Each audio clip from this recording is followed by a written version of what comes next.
بسم الله الرحمن الرحيم، الصلاة والسلام على سيدنا محمد صلى الله عليه وسلم وأشرف خلق المرسلين.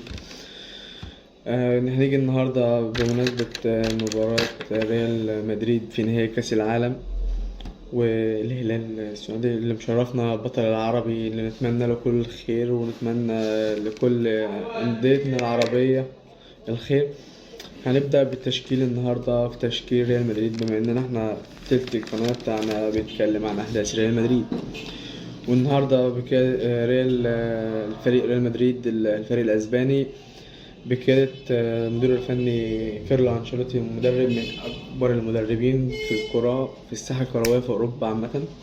حصد 5 دوري أبطال أوروبا، منهم 2 مع ريال مدريد 2014، والسنة دي البطولة القارية، البطولة اللي هي الحدث التاريخي في ريال مدريد، اللقب 14.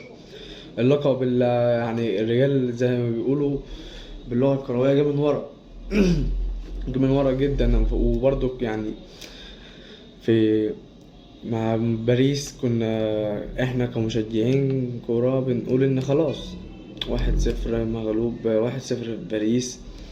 وجاء اول ما جاء بلانتي كورتوا صده مليون، وميسي مع احترامي لاعب كبير، اللاعب اللي قفل كرة القدم في العالم. هذا لاعب يعني عظيم، انا احترم هذا اللاعب جدا جدا جدا، ومن معجبين بهذا اللاعب.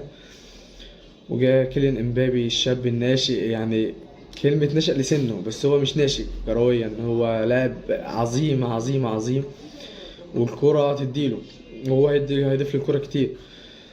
ف 2-0 وخلاص مفيش وقت، تيجي تعمل ريمونتادا 3-1 في أرضك، وتصعد مع النجم الجزائري الفرنسي، هو جزائري فرنسي، كريم بنزيما الكريم أبو إبراهيم.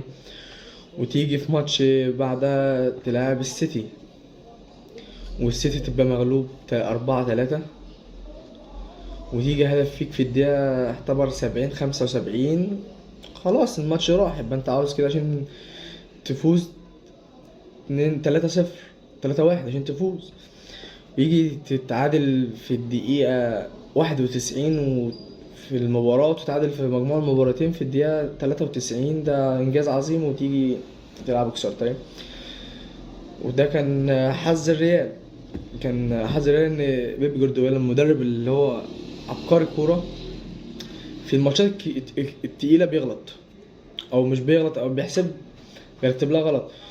فانت تيجي في الماتش ده، انت اما طلع كيفن دي بروين من نص الملعب وطلع رياض محرز، فانت خلاص مين اللي موقف بقى؟ دفاع ريال مدريد مرتاح، فطول ما الدفاع مرتاح نص الملعب مرتاح وبيلعب احسن، فيدي الهجوم. نيجي برضو في مباراة تشيلسي، بقى ريمونتادا عالمية جدا في انجلترا، وترد تعمل عليك ريمونتادا في اسبانيا في سانتياغو، و3-4 وانت مغلوب وطلع بره 4-0 وخلاص. فيجي مودريتش الفنان الرسام يدي كرة لفينيسيوس. يعني البطولة كان فيها كل كورة، كلها كورة، بطولة حلوة جدا جدا، والريال قدم أعظم مستويات. هنيجي النهاردة إن شاء الله هنتكلم عن تشكيل المباراة من وجهة نظرنا كمحللين رياضيين وكورة. فهو كان في تغيير واحد بس في التشكيل من ناحية ريال مدريد، من ناحية المدير الفني كارلو أنشيلوتي، إن هو أضاف ثواني، إن هو هنا ضاف لنا، دخل التشكيل المهاجم كريم بنزيما. فهتيجي نبدأ التشكيلة إن شاء الله كده، يلا بينا. لو لسه ما تابعتناش تخش تابعنا عشان يوصلك كل اخبار جديده عن الكوره من قلب الحدث. هنتكلم عن تشكيل ريال مدريد، وتشكيل جدا انا هو التشكيل الاساسي لريال مدريد. فهنبدا من حراسه المرمى اندرس لويس، ده حراسه المرمى في غياب الحارس كورتوا للاصابه. هنيجي 2 ظهير ايسر داني كارفاخال، وهنيجي ظهير ايمن بما ان مندي مصاب، فهو بيلعب ادوار كامافينجا في المكان ده، بيأدي فيه حلو، وشافه قبل كده في ماتشات الدوري وماتش إقبال الأهلي في ربع نهائي كأس عالم. فهو كامافينجا بيأدي في المكان ده حلو. هو شايفه بيأدي فيه حلو.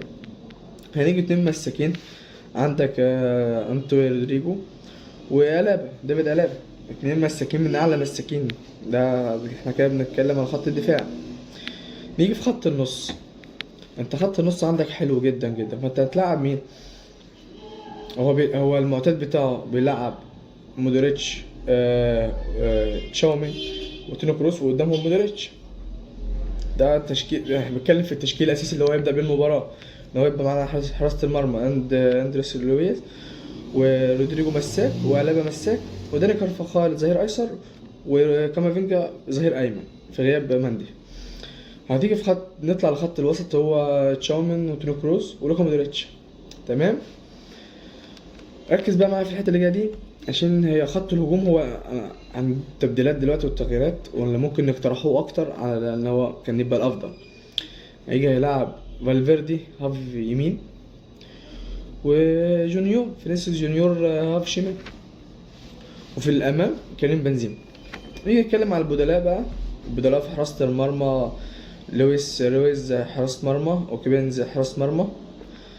نيجي عندك عيدو ميليتاو ده مساك عالي جدا.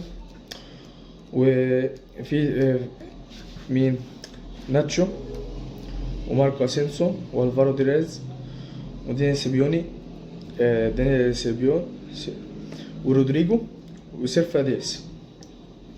دي البدلاء بتاعت ده بدلاء تشكيلة ريال مدريد. احنا كنا مثلا كارلو داني كارفاخال رجع من إصابة، فكان ممكن ناتشو يقوم بالمباراة زي المباراة اللي عدت بتاعت الريال، وكان مقدم مستويات هايلة هايلة هايلة.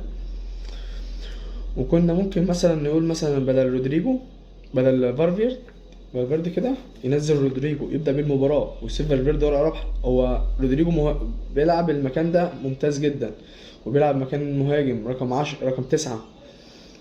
ف ده المقترح. بس احنا هنشوف الماتش هينتهي عليه، وتفكير كارلو انشيلوتي هيبقى في ايه. وان شاء الله انا يعني الوقت متأخر يعني، بس انا كان في ظروف وكده.